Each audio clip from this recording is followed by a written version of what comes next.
Que retenir de cette fin de première session ici à Niamey où le sommet de l'Union africaine se tient?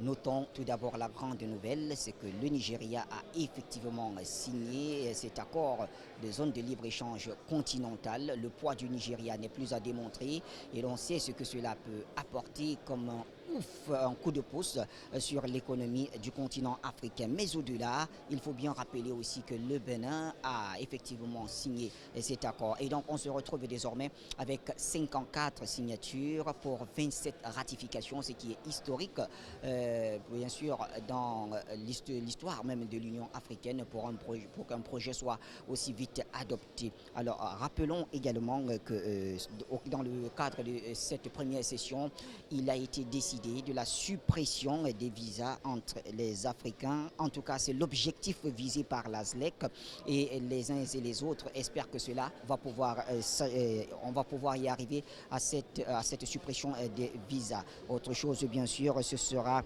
avec la mise en place d'un système de paiement numérique panafricain qui devrait se faire également très très vite, mais aussi et surtout la construction des infrastructures qui ont été déjà engagées, notamment dans certaines régions. Et tout cela, on voudrait accélérer le mécanisme afin que d'ici à 2020, tout d'abord, la SLEC fasse sa première évaluation. Voilà donc ce qui a été dit. En ce moment, les chefs d'État sont dans la séance de huis clos. Nous vous revenons juste après.